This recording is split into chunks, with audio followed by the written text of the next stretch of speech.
ये आपका तहे दिल से शुक्रिया अदा कर रहे हैं, आपका धन्यवाद कर रहे हैं। मेरा ही नाम है प्रशांत किशोर। आपके गांव से यात्रा आज शुरू होगी।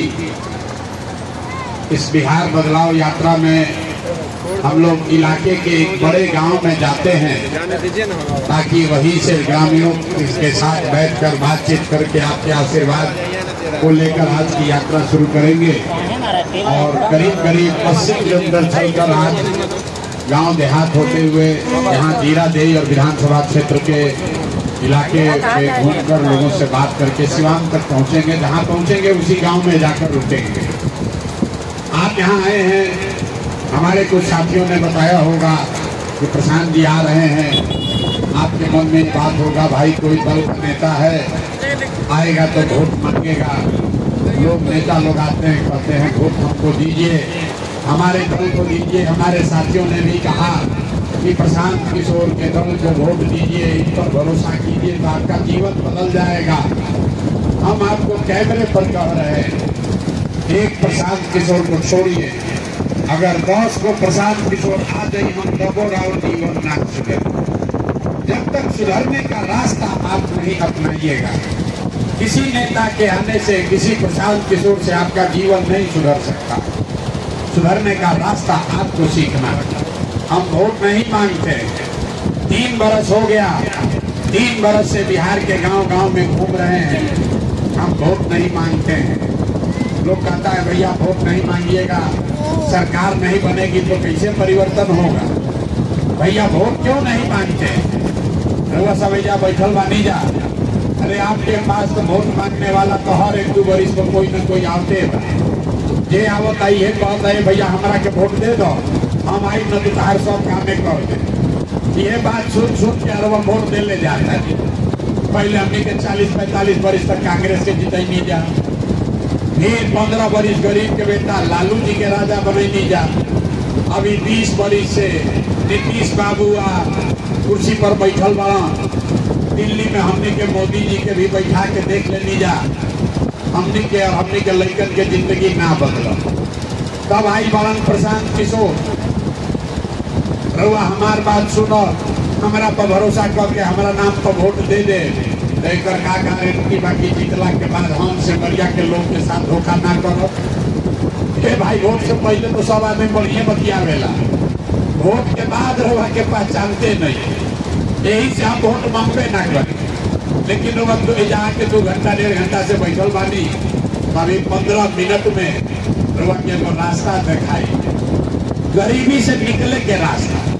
वो रास्ता रउआ सीख ली और बाद जरा के मन हो ओकरा के वोट दे दे।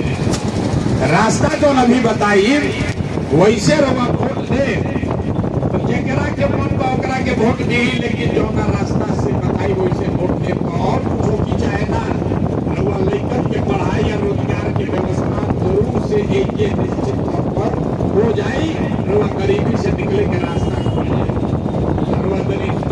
भाषा ना हुई, जरा रास्ता सीखे के बाद से 2 सवाल हम पूछो, रउआ के हाँ आना कह के ओकर जवाब देवे के बाद रउआ जवाब देव अपना आँख के सामने दिखी कि और गरीबी परेशानी बदहाली के कारण क्या बात, ऐसे निकले के रास्ता पाएगा।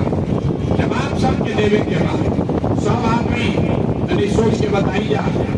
फिर वह गाँव में पंचायत में और कुछ होके चाहे ना, अगर आपके लड़के को, आपके बच्चे को पढ़ाई रोजगार हो जाए तो आपके जीवन में सुधार होगा कि नहीं होगा?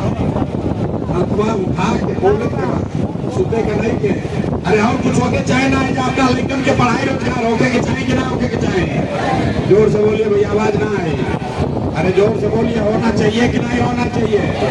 जोर से बोलिए, हाथ उठाकर बोलना है जोर से, होना चाहिए कि नहीं होना चाहिए? रोजगार होना चाहिए कि नहीं होना चाहिए? हमरा से कहीं हाथ पीछे करी, देखिए कैसे जादू देखिए। हम ना बताइए, आप यहाँ जो बैठे हैं, चाहे आप पढ़े लिखे हैं या अनपढ़, हिंदू है या मुसलमान, अगड़ा है या पिछड़ा, महिला है या पुरुष, युवा है या बुजुर्ग, अमीर गरीब, सब आदमी कहा कि न भैया पढ़ाई रोजगार तो हो कहीं के चाहे। प्रशांत किशोर की जरूरत नहीं है। रउआ पहले से मालूम बा कि अगर रउआ लड़का के पढ़ाई रोजगार हो जाए तो कोई मुखिया बने, कोई विधायक बने, लालू बनस की नीतीश बनस, मोदी बनस की प्रशांत किशोर बनस, राउर लड़का के अगर पढ़ाई रोजगार हो जाए तो राउर जिंदगी सुधर जाएगी। बात रउआ पहले से पता बा। अब दिखावत आदमी कि राउर की दुर्दशा काहे बा। सब आदमी तनी अपना अपना लड़कन के चेहरा याद कर ली जा। हर आदमी अपने अपने बच्चे का चेहरा याद कीजिए और अपने बच्चों के नाम पर ईमानदारी से बताइए, आप में से किसने जीवन में एक बार भी अपने बच्चों के पढ़ाई रोजगार के लिए वोट दिया है? देखिए अपना गांव के दशा देखिए, सिमरिया के देखिए, होशियार के, वो गुरबक के, सब के दशा देखिए। अभी कितना जोर से कहनी है भैया पढ़ाई या रोजगार होते के चाहे। अब भाई के इधर लालू और नीतीश और मोदी के गरियावत अभी अपना लेकर के पढ़ाई रोजगार के आज तक वोटे मत दे दी तो दूसरा के दोस्त काहे देता। अब कोई खड़ा होकर कोई भैया हमनी से पढ़ाई रोजगार खातिर कोई वोट मांगे है ना, कोई एक गारंटी बाकी पढ़ाई रोजगार खातिर वोट दिया जाए तो पढ़ाई रोजगार मिली। बिहार में तो सब नेता ठगे बा, वोट लेके चल जाता है, कामे नहीं घर करो। तो अगर पढ़ाई रोजगार खातिर वोट दिया जाए तो पढ़ाई रोजगार मिलेगा, क्या गारंटी बा? बिल्कुल इसका गारंटी है। हमसे लिख कर लीजिए, वोट जिसको देना है दीजिए, इसका गारंटी है कि पढ़ाई रोजगार मिलेगा। हम पर भरोसा मत कीजिए, अभी अपने आप के सामने देखिए जादू कि आपके बच्चे को पढ़ाई रोजगार कैसे मिलेगा। दूसरा सवाल का जवाब दीजिए, सोच कर बताइए। आज तक रउआ जेकरा की वोट देनी वो नेता लोग रउआ सबके काम कैले वाला सब की नहीं कर सकते। अथवा उठा कर बोले के बाद हाथ उठा कर जोर से बोलिए, नेता लोग आपका काम किया है कि नहीं किया है? किया है कि नहीं किया है? नहीं किया ना। अब पलटिएगा मत, वीडियो में रिकॉर्ड हो गए। सब लोग यही से सब लोग उठवाई ले जाते लागल वीडियो हमें रिकॉर्ड भाई सब लोग कहला के भैया जेकरा के वोट देनी जा कोई आज तक हमनी के कामे ना कोई। तो अभी जादू देखिए, अब जादू देखिए, आपने कहा भैया जेकरा के वोट देनी कोई हमनी के कामे ना कोई। हम गिनवावे शुरू करता नहीं, सही बोला तो हाँ बोला जोर से, गलत बोला तो ना बोला। 2 मिनट में देखा कि कैसे पढ़ाई रोजगार मिला। पूरा सिमरिया में, पूरा बिहार में जितना गिरवा सब कई आदमी में 5 किलो अनाज के लालच में मोदी जी के भाजपा के वोट दिए लेगा। तब बिहार में चाहे जितना चोरी भ्रष्टाचार बा, 1 किलो चोरी करके सिमरिया के गरीब लोगों को 4 किलो अनाज हर महीना मिल रहा है कि नहीं मिल रहा है? जोर से बोलिए, मिल रहा है कि नहीं मिल रहा है? मिल रहा है। रउआ हमनी के वोट देनी जा हिंदू मुसलमान बन के ये भाजपा वाला नेता आइला सबके बतावल गई, ए भाई सब हिंदू एक हो जा। अयोध्या में राम लला के मंदिर बनावे के बाद तो सिमरिया में नाली गली ना बनल, स्कूल अस्पताल ना भई, फैक्ट्री ना लागल, लेकिन रउआ भोट से अयोध्या में राम लला के मंदिर बनल बा कि नहीं के बनल? उठा के बोले के बा बनल बा कि नहीं के बनल? रउआ हमरा में से कई आदमी वोट दिलस नीतीश कुमार के, हम तो नीतीश बाबू के वोट दे। नीतीश के राज में हमनी के बिजली पानी सड़क चाहिए। लालू जी के जंगल राज रहे तो बिजली पानी सड़क ना रहे, 10 दिन बिजली ना रहे। तो नीतीश कुमार के राज में इसी भ्रष्टाचार वाले बिहार में बिजली का बिल 1000 आई चाहे 2000, घरे घरे बिजली आई बाकी नहीं आई। अरे बिजली आई बाकी नहीं आई भाई बोलो हाँ चाहे ना काहे पूरी ला रहे, आया कि नहीं आया? बिहार में हमने के वोट देता जाति के नाम पर आदमी को होता जिए चाहे मर जाए अपना जात वाले के ही वोट दे। तो राउर जात के नेता लोग रउआ लइकन के पढ़ाई रोजगार के व्यवस्था ना कैलस, लेकिन जाति के बाद जाति के जनगणना करैले बा कि नहीं थे करैले? अरे जाति के जनगणना भइल बा कि नहीं थे भाई? हम रउआ वोट देनी जा सिलेंडर के लालच में मोदी जी के। तो सिलेंडर के दाम 800 हो चाहे 1000, घरे घरे सिलेंडर बटल बा कि नहीं बटल? अरे सिलेंडर बटल बा कि नहीं बटल? बोलो ना हो चाहे ना। हम रवा वोट देने जा मोदी जी के भाषण सुन के कि मोदी जी गुजरात में बड़ा विकास करिए बड़ा।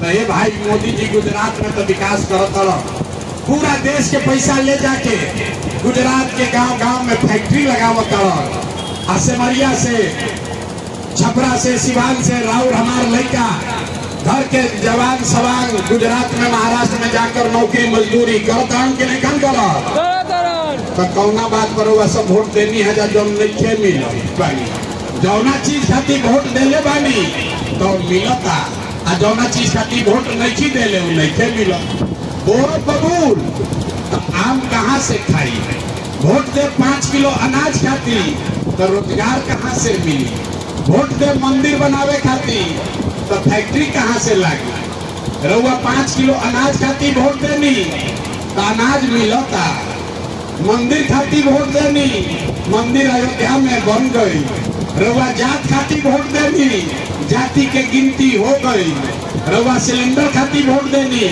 सिलेंडर मिल गई रउआ बिजली खातिर वोट देनी बिजली आ गई लेकिन रउआ अपना बच्चन के पढ़ाई रोजगार खातिर वोट ना देनी यही से राउर लड़का अनपढ़ मजदूर बन गई सन ये बात बतावे आई बात। वोट चाहे नीतीश को दीजिए कि लालू को मोदी को दीजिए कि कांग्रेस को जिस बात के लिए भी वोट दीजिएगा आपके वोट में इतना ताकत है उसको आपको मिलेगा ही मिलेगा। लेकिन वोट दे मंदिर खातिर सोचब की फैक्ट्री बन जाए वो ना हो सके वोट दे 4 किलो अनाज खातिर सोचब की लड़कन के पढ़ाई हो जाओ तो वो ना हो सके। यही रास्ता बताने आए गांव गांव घूम के एक ये बात समझावता नहीं अगर वो अपना लड़कन के बच्चन के चिंता ना करो तो दुनिया में कोई नेता कोई दल लड़का के चिंता ना करे। अरे भाई अगर आप अपने बच्चे का चिंता नहीं कीजिएगा तो कोई दूसरा आपके बच्चे का चिंता करेगा तो वो अपना लड़कन के चिंता होके के चाहिए कि ना होके के चाहिए तो हाथवा उठा के बताई तो लड़कन की चिंता बा कि ना। अरे अपना लड़कन खाती हाथ तो उठाओ भाई इसको अपने बच्चों की चिंता है कि नहीं है जोर से बोलिए है कि नहीं है। नेता सब अपना खून चूस ले बासन के मुंह से आवाजों नहीं निकला। अरे लड़कों बच्चों की चिंता है कि नहीं है। पूरा गांव या बैठ के झूठ बोला था बिल्कुल सब के सब झूठ बोल रहा रउआ गांव में घुस के कहता नहीं सब रउआ सब झूठ बोलत था रउआ कहता नहीं कि हमारा लड़कन की चिंता बा।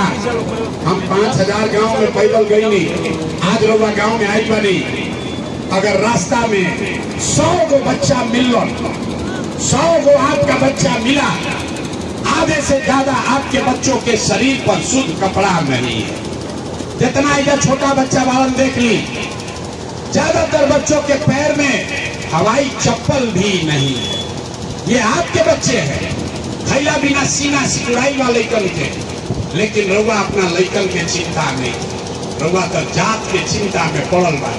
5 महीना के बाद चुनाव होई मंदिर बनी कि ना एक चिंता बा लालू के लड़का राजा बनी कि ना एक चिंता बा मोदी के क्या होई बुझाता लेकिन अपना लड़कन के क्या दुर्दशा होता ये बात नहीं के बुझा रउआ ना भोगब तो के भोगी।